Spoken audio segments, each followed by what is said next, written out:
Waktunya bersaat teduh dengan Tuhan melalui bacaan Alkitab satu pasal sehari dalam kitab Nabi-Nabi Besar bahagian pertama, seri yang kedua.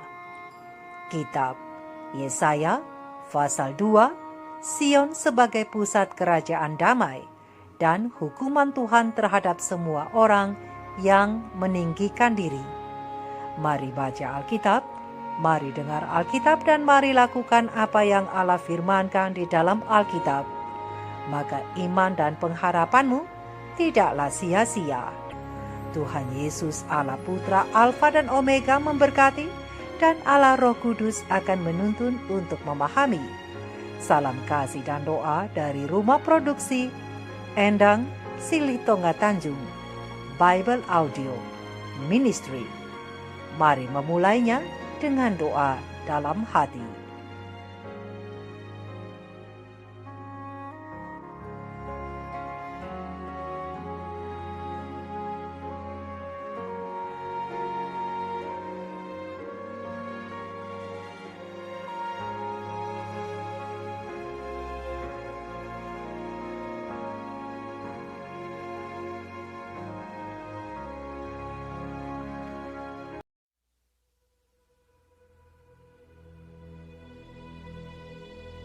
Firman yang disampaikan kepada Yesaya bin Amos tentang Yehuda dan Yerusalem. Akan terjadi pada hari-hari yang terakhir, gunung tempat rumah Tuhan akan berdiri tegak di hulu gunung-gunung dan menjulang tinggi di atas bukit-bukit. Segala bangsa akan berduyun-duyun ke sana, dan banyak suku bangsa akan pergi serta berkata, "Mari, kita naik ke gunung Tuhan, ke rumah Allah Yakub, supaya Ia mengajar kita tentang jalan-jalannya, dan supaya kita berjalan menempuhnya. Sebab dari Sion akan keluar pengajaran, dan firman Tuhan dari Yerusalem. Ia akan menjadi hakim antara bangsa-bangsa, dan akan menjadi wasit bagi banyak suku bangsa. Maka mereka akan menempa pedang-pedangnya menjadi mata bajak, dan tombak-tombaknya menjadi pisau pemangkas. Bangsa tidak akan lagi mengangkat pedang terhadap bangsa, dan mereka tidak akan lagi belajar perang. Hai kaum keturunan Yakub, mari kita berjalan di dalam terang Tuhan. Sungguh telah kau buang umatmu, yakni kaum keturunan Yakub. Sebab di mana-mana mereka melakukan tenung seperti yang di timur, dan sihir seperti orang Filistin, dan orang-orang asing di antara mereka terlalu banyak. Negerinya penuh emas dan perak, dan tak terbatas harta bendanya. Negerinya penuh kuda, dan tak terbatas jumlah keretanya. Negerinya penuh berhala-berhala. Mereka sujud menyembah kepada buatan tangannya sendiri, dan kepada yang dikerjakan oleh tangannya.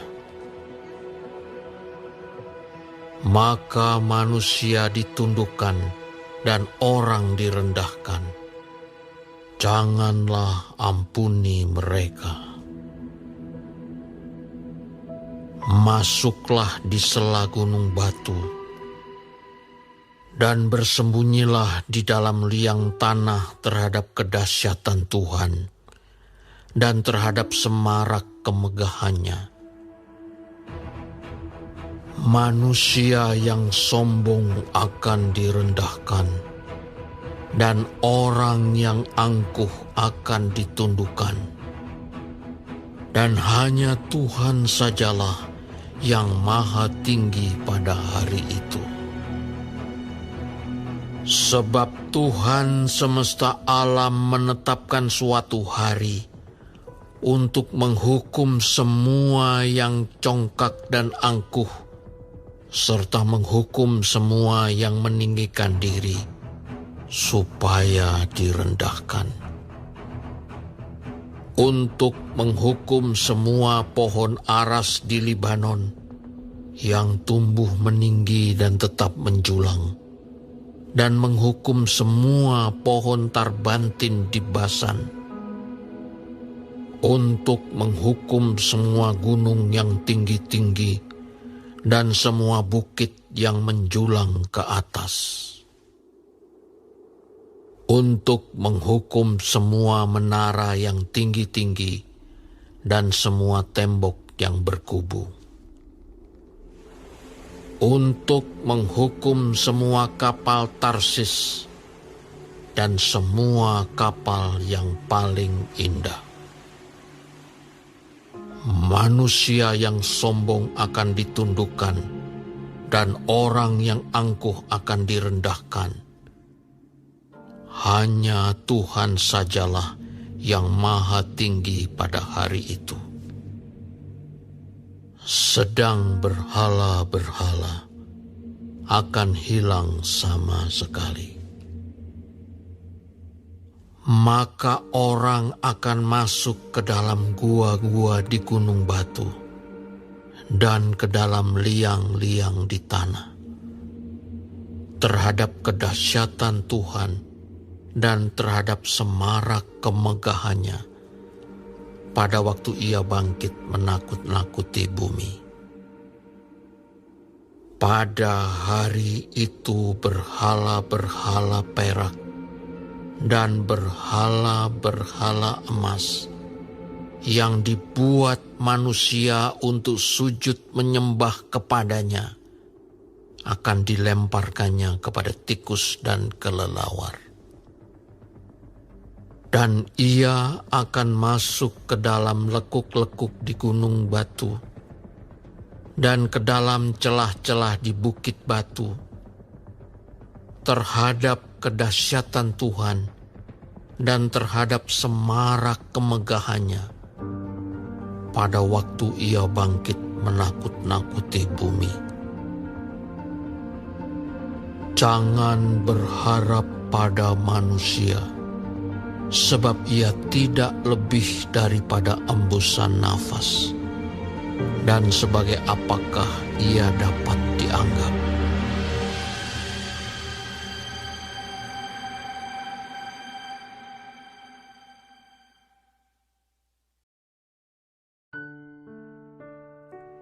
Kita telah menyelesaikan bacaan Alkitab 1 Fasal sehari dalam kitab Yesaya Fasal yang kedua. Sedikit perenungan melalui fasal ini tentang akhir dari sebuah kesombongan dengan ayat panduan perenungan terang besar Alkitab Yesaya 2 ayat 11 dan 12 dengan bunyi nas. Manusia yang sombong akan direndahkan dan orang yang angkuh akan ditundukkan, dan hanya Tuhan sajalah yang maha tinggi pada hari itu.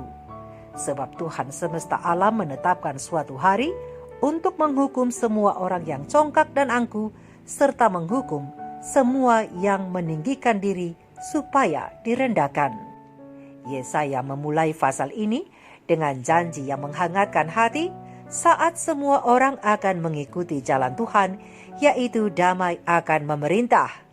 Namun tiba-tiba Yesaya mengajukan dakwaan bahwa umat manusia telah dipenuhi dengan tahayul yang mengejar kekayaan, dan mereka berinvestasi besar-besaran dalam kekuatan perang dan mengagumi harta dan kekuasaan yang telah mereka ciptakan daripada menyembah Tuhan. Sahabat-sahabat firman, dapatkah kita melihat hal ini terjadi di dunia kita saat ini? Tentu saja pasti. Dan Yesaya menjelaskan bahwa orang yang sombong dan angkuh harus diturunkan sebelum Tuhan dapat ditinggikan pada akhirnya. Untuk itu, Pena Ilham Ilahi Roh Nubuat Prophet and King halaman 186 alinea kedua menjelaskan bahwa tetapi Tuhan tidak akan terus membiarkan hukumnya dilanggar dan dihina dengan semena-mena tanpa hukuman. Sebab akan datang waktunya apabila manusia yang sombong akan direndahkan dan orang yang angkuh akan ditundukkan, dan hanya Tuhan sajalah yang maha tinggi pada hari itu. Berdasarkan terang besar Alkitab Yesaya 2 ayat 11. Saat ini mungkin keraguan-raguan akan mengklaim tuntutan-tuntutan hukum Allah dengan olok-olokan, ejekan, dan penyangkalan. Tetapi ingatlah, walaupun roh keduniawian dapat mencembari banyak orang, namun ia hanya dapat mengendalikan sedikit. Oleh karena rencana Allah akan berakar dengan baik. Dan hanya oleh mengerahkan tenaga yang sebesar-besarnya dan pengorbanan yang tidak putus-putusnya, maka pada akhirnya kebenaran akan menang dengan gemilang. Sahabat-sahabat firman, terkadang mungkin tampak bahwa banyak orang Kristen seperti keluarga Israel dalam perikop ini yang telah kehilangan pandangan tentang apa artinya mengikut Tuhan. Ini dikatakan tanpa menghakimi karena kita semua masih melihat melalui kaca yang gelap. Untuk itu marilah dan bacalah kitab Yesaya, karena kita akan menghabiskan waktu yang cukup panjang untuk berdoa dan mempelajari firman Tuhan ini, agar kita dapat melakukan yang terbaik dalam mengenal dan mengikuti Tuhan. Lalu apakah arti perikop ini bagi kita, selain memberi kita harapan akan janji masa depan bersama Tuhan? Kita memiliki sesuatu yang Nabi Yesaya hanya melihatnya secara nubuat, yakni ajaran Yesus dan panggilan yang ia berikan kepada kita. Ini menyangkut kepada diri saya sendiri, seperti halnya juga kepada sahabat-sahabat firman, yaitu kasihilah Tuhan dengan semua yang kita miliki, dengan menuruti perintah-perintahnya, memberi makan kepada yang lapar, mengunjungi mereka yang terpenjara, memberi tumpangan kepada orang asing, dan memberitakan Injil sampai Yesus kembali. Tetapi bagi mereka yang memilih untuk tetap berada di dalam pemberontakan terhadap hukum Allah, maka mereka akan menuai maut. Pena Ilham Ilahi Roh Nubuat Patriarch and Prophet halaman 341 menjelaskan bahwa maka akan terlihat bahwa pemberontakan setan terhadap Tuhan telah mengakibatkan kehancuran dirinya dan semua yang memilih untuk menjadi rakyatnya.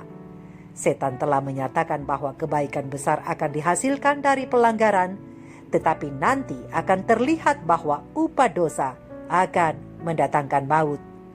Oleh sebab itu, sahabat-sahabat firman, mari kita ikuti ajakan firman Tuhan di dalam terang besar Alkitab, Yesaya 2 ayat 3 dan 5 yang berkata, "Mari kita naik ke gunung Tuhan, ke rumah Allah Yakub, supaya ia mengajar kita tentang jalan-jalannya, dan supaya kita berjalan menempuhnya.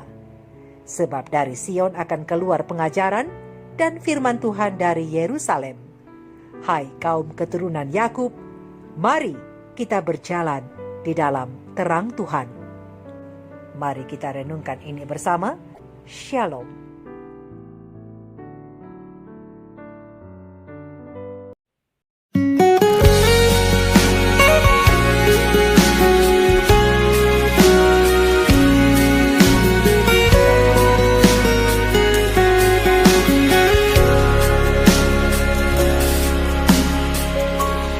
Aku mengasihi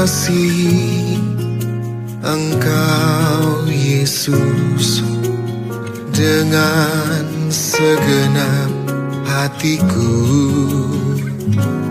Aku mengasihi Engkau Yesus dengan segenap jiwaku. Ku renungkan firman-Mu siang dan malam, ku pegang perintah-Mu dan ku lakukan. Engkau tahu ya Tuhan, tujuan hidupku hanyalah untuk menyenangkan hatimu.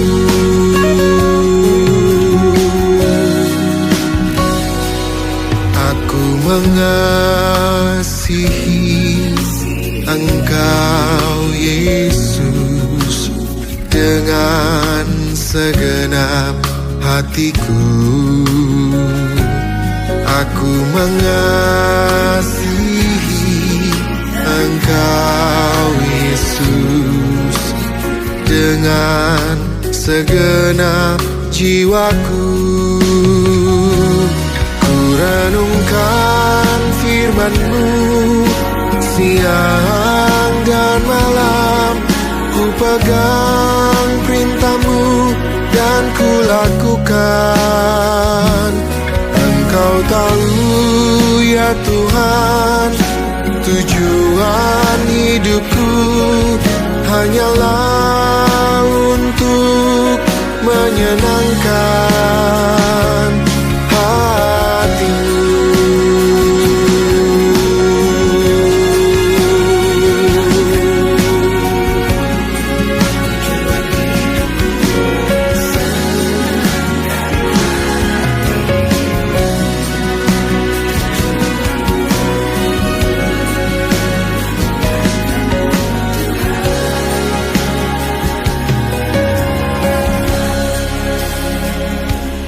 Aku mengasihi Engkau Yesus dengan segenap hatiku. Aku mengasihi Engkau Yesus dengan segenap jiwaku. Ku renungkan firman-Mu siang